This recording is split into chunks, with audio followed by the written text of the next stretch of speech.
Happy Thursday, everybody. Josh here from Outer PokeJacks. I think I was going to take a candid moment with y'all.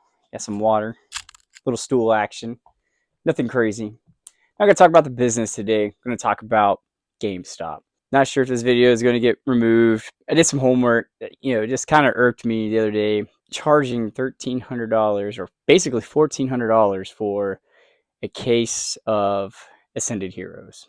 If you don't know, in a case, this 10, obviously there is a premium. I can respect that $1,400 premium. First off, I'm going to talk about greed. Greed is a terrible thing, right? So I took some notes. I'm just a dumb Timmy. I don't know a whole lot. I've been doing this business for almost a year now. Learned a lot, grown a lot, had a lot of help along the way.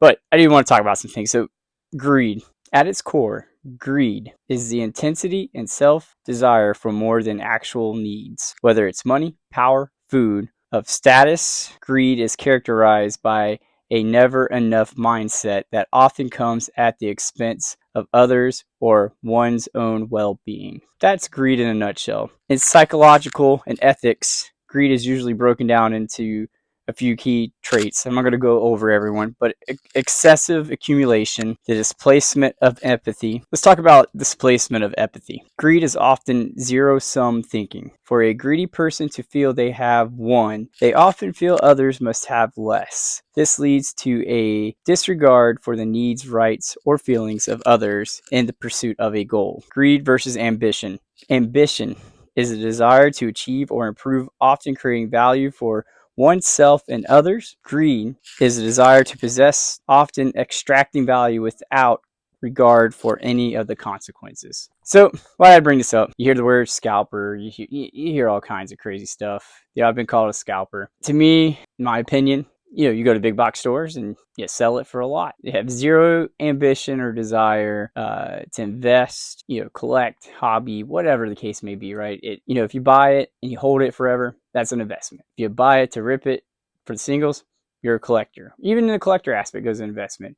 But if you go out there to buy it just to sell it for more to flip it, to me, that is a scalp. Everything I get from my store or for my store for distribution, I do it at MSRP. Collections, that's a different story. And I had somebody say that I was a scalper because I was buying at scalper prices. The question I have back is, well, if you buy gold right now, are you buying at scalper prices? I mean, it is a collectible per se. It's a precious metal. Next thing, be a man of your word. If you say you're going to do something, just do it. If you say, hey, I'm going to buy that, I'll let you buy this collection at 80% and then turn around and be like, oh, no, I want 90-95%. Don't be that person. Don't be a scumbag. People remember that, and there might become a time when you need a favor, and yeah, good luck with that. So moving forward, throw that note out the window. So I did some research on GameStop, right? We all know about GameStop, video games, digital era coming to an end, blah, blah, blah, blah, blah. I did look at some references. WebPro News, CRE Daily, Retail Merchandisers, Host Merchant Services, Sports Illustrated, CLLCT, NASDAQ, and bar chart. The real question comes down to is GameStop ruining the hobby, or is Pokemon ruining the hobby? And I'll elaborate some. Like I said, this is my opinion. This is my homework. I did some research. Internet's internet, be full of lies, but this is what I pulled some data points. Just thought I would share. So GameStop acts as a mass market retailer, which places at different tier than your local hobby stores. Understandable. So I was curious where their inventory was coming from. Some of the distributors that provide GameStop, Pokemon Company International, was kind of shocked about that, kind of sort of, but GameStop does get promo stamps, so makes sense. Major distributors, right? Peach State, Southern Hobby, MJ, all those large scale stores are providing products. PSA, graded cards. So we all know PSA, GameStop, they're kind of somewhat maybe in cahoots. Not sure. There's definitely a lot of stuff about that, whatever the case may be. But I kind of want to go over wholesale pricing, right? Obviously, GameStop's a private business, so you can't really get a full breakdown of what they're paying for at a wholesale price. Break it down, like estimated wholesale cost. Booster pack is $3.25 to $3.75. An ETB ranges from 32 to 36. My distro is $29.99. And then the retail ranges from $49.99 to $59.99. So your margin right there is 35-40%. So this kind of give you a breakdown. So $29.99 times 10 is $300. You buy a case from GameStop right now, you're paying over $1,000 for a case. That is just that just kind of blows my mind that they're doing that. But what blows my mind more is who is providing them that amount of allocations to allow them to do this. That's kind of where I'm thrown for a loop at, is who is providing what, and what is GameStop getting charged for that? What are they getting charged a normal wholesale? Is there some contract where they have to pay more, which, hey, they have to go to that market price? Is it pure greed between GameStop, or, legitimately, hey, maybe those wholesalers are charging them a butt ton of money, but probably still not enough, in my opinion, to say, hey, you got to be way at market price. I just don't know. Being honest with you, I really don't know who to blame, who the fault is. Pokemon International does do things with GameStop, kind of throws, what's happening there? Are they throwing a bunch of inventory, and either they're getting it at a true wholesale price, or are they getting it at a marked up wholesale price? We'll never know.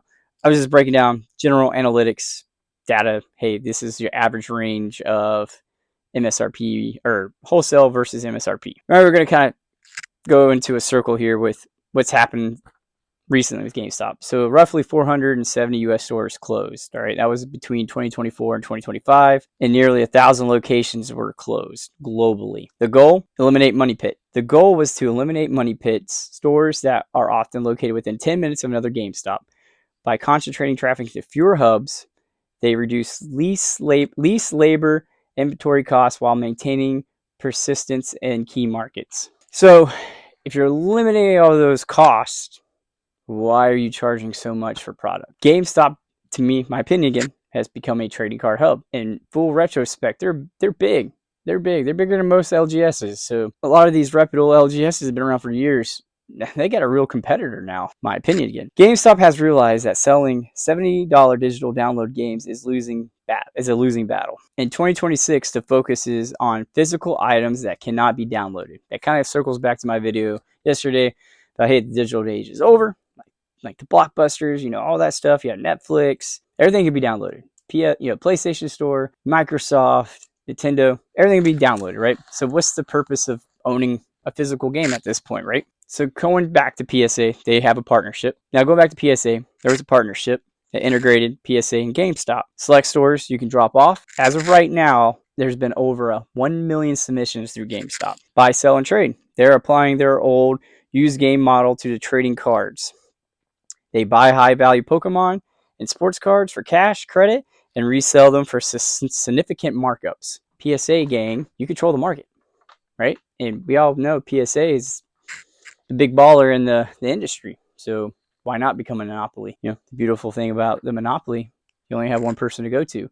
If you're only one person to go to, guess what? They make up their own rules, their own prices. Digital Power Pack. They recently launched a digital trading card platform, Power Pack, where cards are physically vaulted by PSA but can be traded digitally, blending their tech heritage with collectible booms. We're going to talk about financial engineering and the CEO stakes. The company is currently operating less like a traditional retailer and more like a holding company. Cash reserve.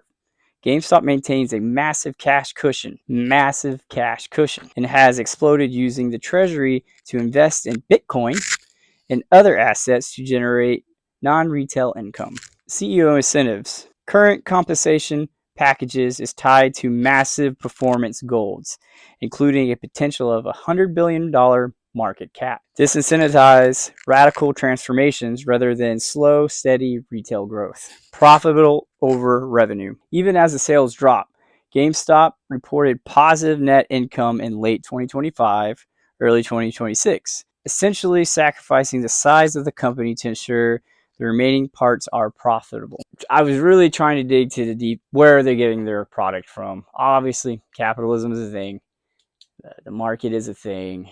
It's just, if you're cutting budget, firing people, losing their jobs, they don't have they got to take care of their families, their livelihood, and you're firing them. Understand, hey, got to lower costs, but did they offer them new jobs? Who knows? Who knows all that? But they're doing all these things to reduce cost, but at the same time, they're charging you as the customer more money. And where's this product coming from? I gave you some examples. The question is how much are they buying it for? Because if they're buying it at $29.99, if they're buying a case, which is roughly $300, and they're marketing it up $1,000, well, profit $1,000, $1,399 or $1,399. That's a lot. That's a huge margin. A huge margin. I haven't looked at TCG Player to see what a premium is on a case right now, and I get it. Like, hey, it's a sealed case. It's a premium. If you're going to buy it for that amount and never do anything with it, do you, boo-boo. It's just for the hobbyists, the collectors, where are they getting this product? Is this why the product is so short-handed? Is because GameStop is trying to become the monopoly and take it from everybody? Because I'm small. I'm a little online business here in Jacksonville, Florida. I do sympathize for the local LGSs. I really do, because it's hard. Like you go into the GameStop firing people that have families. These LGSs have families. They have employees. Cause and effect, right? Causality. You do one thing, it's going to happen to another, right? So if the LGS can't afford employees get fired. Those employees have no income to support their families. And then if the LGS closes down, then hey, guess what? That LGS owner no longer can provide for his family. So it is a vicious cycle. Is Pokemon what's causing the problem? Is GameStop what's causing the problem? I don't know. I can't find that data, and I might not be looking in the right places. I'm going to keep on digging, doing my homework.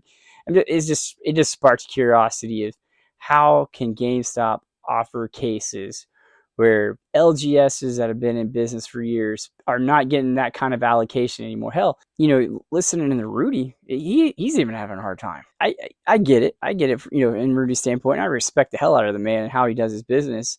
But, his Patreons support him. But he used to be able to offer these cases. He can't even do that anymore. So that kind of just tells you, or he doesn't have even enough to give back to his Patreons that give to him. Yeah, it's full circle. I don't know. It just kind of blows my mind. Not talking about my business today. It was just something that kind of sparked, between greed and how things are operating, and just a little bit of research. And those reference points alone, if you dig through them, there's a lot of data. Those are just kind of high points, in my opinion, of what's kind of going on. Sports Illustrated definitely threw me for a loop, but makes sense because PSA, right? Syndicate Hero ETBs, I believe, are released on the 20th. I'm just curious of how many cases will GameStop get and how many will be purchased. But mainly, I'm more curious about how many are they really going to get. You're doing a pre-order. Is that pre-order guaranteed? Are they kind of falling in line with those other LGSs that do pre-orders and don't have the product and hold the money? Or I don't know. Like I said, all opinion based. My opinion, my little bit of homework. I'm just a dumb Timmy. But it just struck me to go kind of do some homework and see what the hell was kind of going on. Not a whole lot of data there. Like I said, it's a privatized company. You don't get a whole lot from the internet. What I found, kind of makes sense in both sides of the spectrum with GameStop. Why are these distributors going full board toward GameStop and eliminating the customers they've had for years? GameStop's always been a game hub. They've always had a little bit of here and there TCG, but obviously they're shifting gears. Will it be GameStop anymore? Or are they going to change their name to CardStop? That's all I got today. Hope you had hope you have a great Thursday. And I wish you all the best. Like I said, it's a rant / homework / just try to make sense of some things. Busted out the old stool here, gave it a little chat. But I do wish you all the best. Now for PokeJacks.com. Check it out. TRJ. Use that code. Get 5% off. Appreciate y'all. Appreciate the follow, likes, and subscribe. Continue to get bigger and better. And I wish y'all nothing but the best.